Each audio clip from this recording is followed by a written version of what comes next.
Well, one final set of fixtures in the league phase of IPL 2022. Bout 14 will kick off today as the 10 teams will play each other for the last time in the league portion of the tournament. It starts with the Kolkata Knight Riders and the Lucknow Super Giants, who are all set to kick off in just under 25 minutes' time in what is the final fixture at the D.Y. Patil Stadium for this year's IPL. Lucknow sit pretty in the top four, but there is still plenty at stake in this game. They want to try and secure a top 2 spot and make it to qualifier 1. They can only do that if they win, and then hope that Rajasthan Royals don't beat them after beating CSK in the last game. As far as KKR go, win and then pray. That's all they can do. If they win, they put themselves in a good position with a positive net run rate. They'd hope for a number of other teams to miss out. So that's the game we're looking forward to. And Maruti Suzuki presents ESPN Cricket for T20 Timeout, powered by IQ9 5G. We've got this solid pairing now going of Daniel Vettori and Ravi Shastri, so we will stick with them. Their performances have been excellent in this tournament so far, so I am making no changes. Someone make me an IPL coach.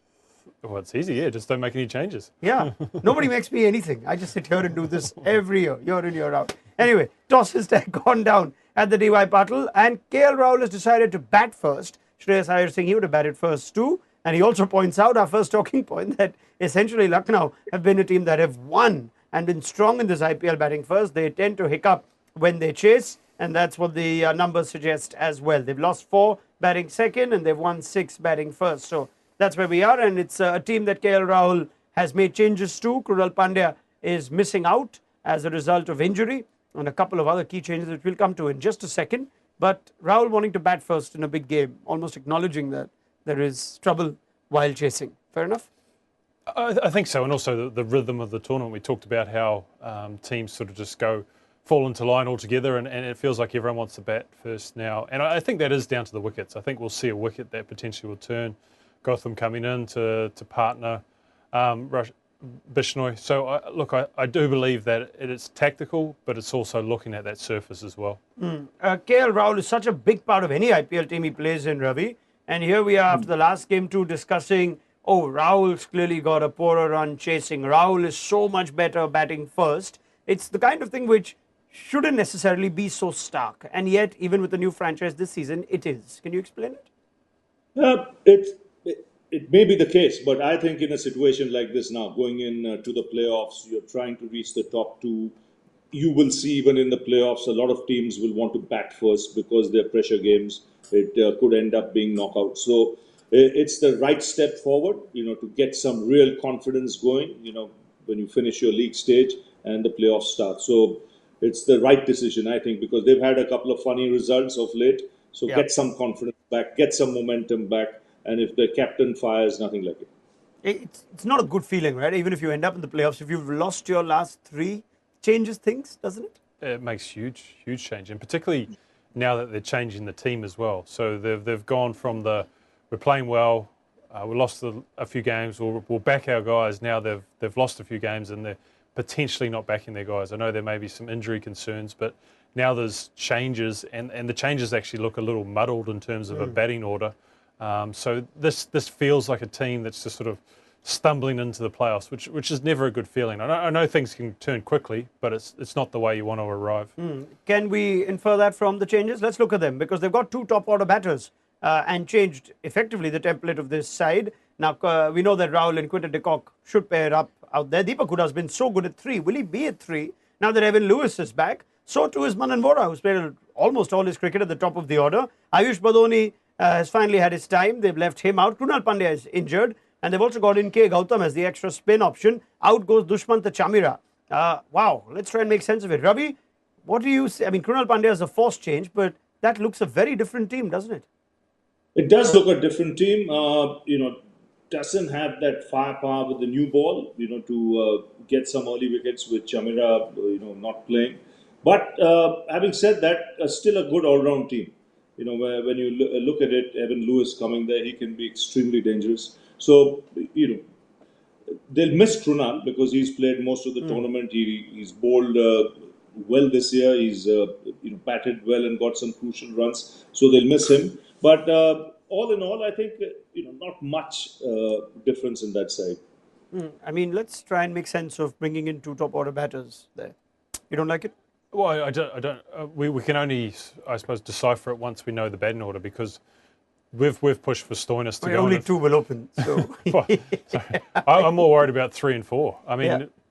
we pushed for Stoinis to go up the order. Deepak Huda's been exceptional batting 3. Manavora is at his best in the power play, and we're suggesting he won't be there. Evan Lewis is at his best in the top 3. He'll probably get there. So it feels like a very confused batting lineup. We've talked about Jason Holder going up the order as well. Chimera dropping out, who I think has been an exceptional bowler for them. So if that's a tactical change, I'm surprised by that because I think of how well he's bowled throughout the season. So like I said at the start, this feels like a confusing time for a franchise that's been playing really well up until these last few games. Ravi, would you at all tinker with Rahul and de Kock? Could we see that happen? We'll forget the answer in about 20 minutes' time, but there are so many opening batters there. But it tells me one thing that they've been jolted by those losses, and they're looking at that batting lineup seriously. They feel they need reinforcement, and they're looking to do it here in this game and see how it works. But definitely, those last 3 results have forced these kind of changes. But at the top, I see no change. I think de Kock and Rahul will open. This almost confirms that Marcus Stoinis will not bat any higher. He possibly can't. Well, that would be Can funny. at 5. He batted 3 and Vora was at 6. Unless, of course, these two bat like 15 overs or something, which is what they're perhaps counting on. But what happens if they win today? They then stick to a winning team into a playoff? Is this a playoff team? The balance seems confusing to me. I mean, they may not have the options on the sideline, so they thought they need to bring an extra batter. It'll reveal itself when we see the batting order. I think that's when we can decipher whether it was a good decision or not. Yeah, I mean, Krunal Pandya will obviously come back if he's fit, Ravi. Of course, we go to the Eden Gardens. That's the other element we have to throw in. The first 2 playoffs are there regardless of where Lucknow end up. But if you win today, you can take this team into the playoffs. Doesn't look as strong as the team that's earned its right to the playoffs. Yeah. Krunal will play and Chamira will play because in Kolkata you get bounce. That it's a track that's not been used. Let's not forget that. So it'll be the ball will come onto the bat, and there's some good bounce there as well. It's a relayed surface. It's played really well over the last couple of years. So I would see those changes immediately happening. In Calcutta, Chamira and Krunal coming back in, unless someone's injured. Then there's a problem. The bounce at Kolkata wasn't always around, was it, Ravi? It's come maybe after the others gone into administration, not while he was playing. Yeah, a fair call, because I was the coach of the Indian team during that time, and we didn't mind it. Actually, we played some very good cricket on that track. It's a very good cricket pitch now. Encourages stroke play, but if you bowl well, like our fast bowlers did, whether it was Bumrah or Ishant or Shami, they got rewarded. Yep. All right. Kolkata did not make changes unless they were forced to, and they were forced to make one. So Ajinkya Rahane injured now, out of the tournament. So Abhijit Tomar, the 27-year-old batter from Rajasthan, gets his first game in IPL colours, in Kolkata colours. You think he'll just occupy that top spot along with Venki Iyer, and otherwise no changes made there. I mean, wonder what Kolkata can take from this season now. If they win today, does that in any way change the feeling and the mood for next year, obviously with new management, new coach, as against, say, losing today and being further off than what the points table may tell you? I think it does. I think it changes the narrative completely, because then you can convince yourself as a franchise that we were 1 win away, 1 point away even to make that top 4. And then you can find the little things that you need to improve on, as opposed to vast changes. And so I think that's how franchise will view it, that it will be a worthwhile exercise to get this group up and running to 7 from 7. We may even miss out on net run rate. So I do believe it's such a positive. And also the way that they've finished feels like they've finally settled on a team, and they understand how they want to play, the method to go about it. And they look, particularly with the Venkatesh Iyer and Chakravarti coming back in, those retained players that struggled early in the season, those two coming back and performing gives Kolkata its balance, and then everyone else is a complementary piece. Dan says this often, Ravi, that memory is very recent in the IPL. How you finish effectively could make a lot, it could decide a lot going into the next season. We're already discussing team reviews like we did a little while back before the live show began. In terms of Kolkata, what do you think are just boxes that need to be ticked in their last game? If this is to be their last game, would you say Shreyas Iyer's been a tick, or is that still he's not had as good a season as you would have expected a player of his pedigree to have. Varun Chakravarti, Venkatesh Iyer, so many players that they expected so much out of. What do they need to get right today? I think top order, they need to convert those starts and get bigger scores. Shreyas for sure, because he's capable of much more than what he has delivered this season. He's captained the side well, but as a batsman, you would want more from him. He's fully capable of that, and I hope he reserves his best for the last. I mean, the batting form of Shreyas Iyer seems to have taken a dip. It perhaps has also coincided with the dip that KKR have had. They won 4 out of 5 first up. Shreyas was averaging nearly 40 at the time, striking at 150 last 6 games. That strike rate has dropped. He's not had that sort of impact. Is he a talisman? We don't really think of Shreyas the talisman for KKR. We think of Andre Russell as the big man for KKR, but Shreyas Iyer? Well, I think he proves my point on recency bias, because if we went halfway through the season, we'd say, brilliant selection, great captain, he's done a great job for them. And Chakravarti and Venkatesh Iyer struggling, move on. Now it's the reverse. We're questioning Shreyas Iyer as a batsman because of the way that bowlers have worked them out. So I think when you're captain and you're leading from the front and teams have a specific plan against you and they keep going to it and I suppose you keep falling to it, then that can be troublesome for a team, particularly as a captain. You want to obviously lead from the front, and he did that at the start. But these last few games where bowlers have worked him out, which is going to lead into international cricket, where we're going to see more and more of that against them. I think that is slightly worrying for him. Yeah, I mean, this was the fixture that exposed those frailties even more. When you had Chamira, Avesh Khan, Mohsin Khan, even Holder, just pumping KKR, and it led to what is a terrible result in the reverse game, not too far back. And it triggered a conversation on Shreyas Iyer, Ravi, where we observed that this is a player who we knew initially had problems with the short ball. We thought he had worked on it. Then comes this IPL where, again, you are looking at the short ball being a fairly effective weapon against him. What have you made of Shreyas Iyer's ability to handle the short ball at this stage of his career? Well, he definitely has to work harder on sorting that problem out. It's not a fear factor. I can assure you that. It's about getting into better positions, having a better understanding on how to, better plan in place, whether you want to play the pull or the hook shot, or even start learning to leave deliveries, those short deliveries nicely. So that if you can do that, then you make the bowler try something different. So there's no let up here. You can't hide. You've got to get back into the nets, look dirty, and come out with some answers. It's a tough format, Ravi, isn't it, to try and figure out your short ball problems? We've discussed this before. You can't really afford to leave a lot of short stuff in 2020 cricket. I mean, what's your best bet to succeed in this sort of format against the short ball? Well, you have players who've left it in the past. You're allowed only one bouncer and over. So, or there's a time when you can start playing those shots. Initially in your innings, there's no harm in leaving or getting into good positions to leave. And then as you get in, then, the shot will automatically come to you if you played it all your life. So it's a question of getting the right balance, but it's a question of getting into that nets and, not afraid to look ugly. Just bang it in short, from 16 yards, 17 yards, and go for that coconut. That's what you tell the bowler and tell the batsman that's up and try and sort that out.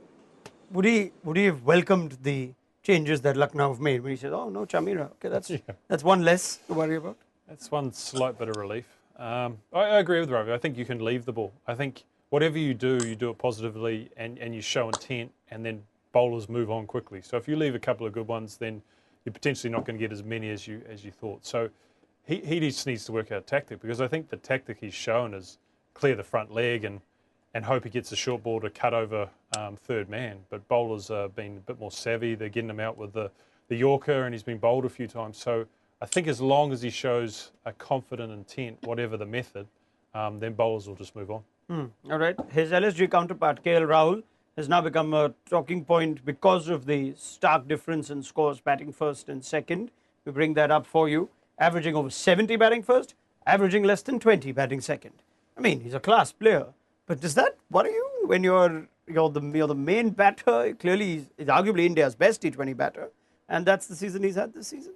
This is why we argue for averages, so we can just put them all together and not work through those things. It's just shows like this that expose batsmen. Look, we discussed it before. That I think he puts so much on himself in the chase that he wants to be the man to do it all, and sometimes he forgets about his partners and that they have just as big a role as winning the game. So it's not just all on him. So whether he can transfer that mindset from the first innings where he's aggressive, he takes the game on and he reads it exceptionally well, and then put that into the second innings with the same sort of intent, then there's no reason why he can't be the same batsman in the first and second innings. I'm going to just look at his scores before I go to Ravi. And I'm very glad we've got Ravi to talk about KL Rahul and just how he approaches a chase. We just look at his scores, Ravi. That first game against CSK, they were chasing in excess of 200. We saw him get off to a flyer. They ended up winning. Since then, seems to be going at a runner ball. A number of those targets were in that 150, 170 range. Yet Lucknow have lost 4 out of the 6 chasing. We do not see this necessarily when KL Rahul chases for India. Seems to just go bang and be so effective. Why do you think he does things differently when he plays franchise cricket? I don't think he's doing too much different. It's when you look at that, the bottom 3 games, that's when they've lost. That's when there's some doubt that's crept in on the middle order and the form of the other batters, which might just want him to play a little differently. But I think he's so much a see the ball, hit the ball player, and he does it with class. He plays all cricketing shots. So I think as long as he keeps that intent going, and not worry about anything else, it's easier said than done, especially when you're captain of the side. But I think if he approaches it in that fashion, even when batting second, I think he'll be as successful.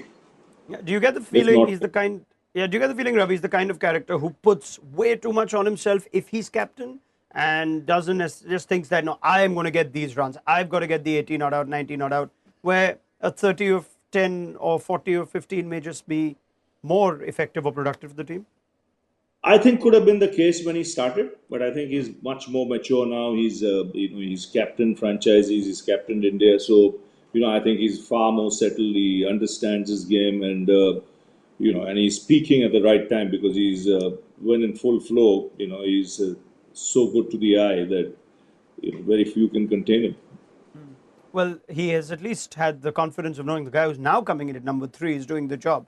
They struggled with Manish Pandey earlier on. They, of course, started with Evan Lewis when Marcus Stoinis was not available.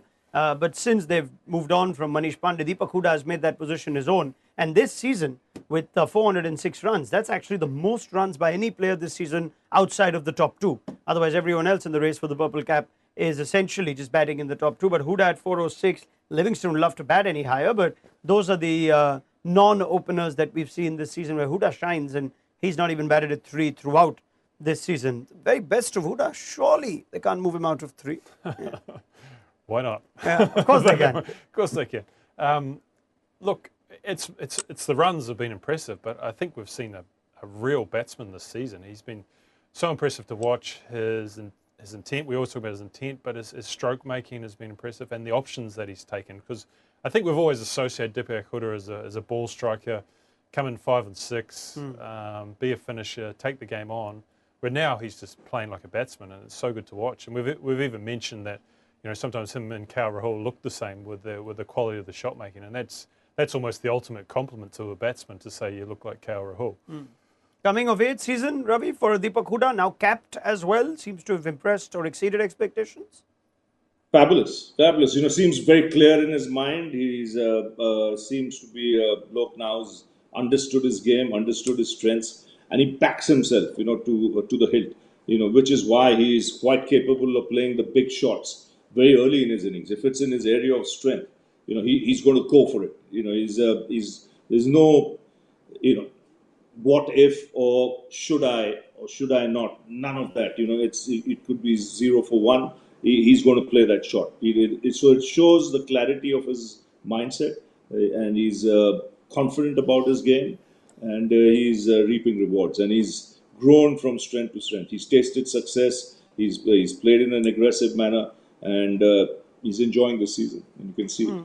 I wonder if just, we're talking about success stories of Indian batters this IPL. We spoke of Tripathi yesterday. We're speaking of Hooda today. Surya Kumar Yadav was a recurring conversation until he was finally capped for India. That age of, say, 27 to 30, 31, is that perhaps telling you something about when a batter reaches his prime in 2020? Sometimes we look at Samson when he was young, Ruturaj Gaikwad when he's young. He's like, yeah, this is the real deal. We look at guys who've not been as good. You tend to sort of discount or discard them. now we're seeing some. Is this telling us something? Just the age at which these players are blossoming? I think everyone's on an individual timeline, and I think particularly for someone like Huda, who's been used in different roles, to now coming into a role where it seems like he feels so much more comfortable. So I think you see the best of these batsmen when they're put in a role that they really enjoy. And the batsmen that you mentioned have been good when they're young, have generally batted in the top three, and Huda hasn't been allowed that luxury. And now that he is, Tripathi the same, Suryakumar Yadav, when they get up to that top order and the top three, I think that's the role that is not necessarily the easiest, but it's the easiest to succeed, whereas the other roles are dependent on what's happened before you. And these roles, perhaps, Ravi, to succeed in them or excel in them takes longer. Therefore, we see the best of Huda at 27, the best of Tripathi at 30, best of Suryakumar Yadav between, say, 28 and 31. Yes, it takes time. I mean, you got to be put into that position. You need to get that exposure. Then you learn from the exposure. Then you realize your game. See, it's sometimes, others learn quicker than the other players. It's how quickly you understand your game, whether you're a bowler or a batsman, and what are your strengths. And then settle down just enhancing those strengths. So, it's happened to some players as early as 26, 27. Some players, it might have just taken that bit longer. Dan just wants to know, Ravi, what Huda's chances for the World Cup are. No, Good. don't drag Very me into good. this. Very good. I think he was part of the Indian mix Yes. even last time. He was very close to selection. Yeah, he certainly did play the bilaterals leading up to this. So anyway, I'm not going any deeper. You made me conscious now. Anyway, let's also look at how good Deepak Huda has been against spin, and he has the threat of Narayan and Chakravarti this time round. We've seen Varun Chakravarti, who's gotten better as soon as he's come back into the team. Middle order batters between 3 and spin. Huda averaging 50 plus, striking over 130. The others seem to really be struggling. That tells us something about the problems Lucknow have had. Maybe that's why Manan Vora's coming into the middle to assist with the spin play. I think Huda's got the all-round game. I think that's what we really like. I think of the innings he played against Delhi, where he took on their fast bowlers, Mustafizur and Zakaria. He was awesome against them, and then he had no fear against Kuldeep Yadav, and it almost looked like he was going to attack Kuldeep Yadav from ball one, and I think he's taken that mentality into everyone. So there's batsmen who worry about spin bowlers, and there's batsmen who don't worry at all about spin bowlers, and whether it's they read them or it's whether they just because they have the confidence to use their feet or put pressure back onto a spinner. But Deepak Huda is definitely one of those guys who never worries against facing spin. As good as playing spinners as most batters, Ravi, that you see coming through domestic circuits?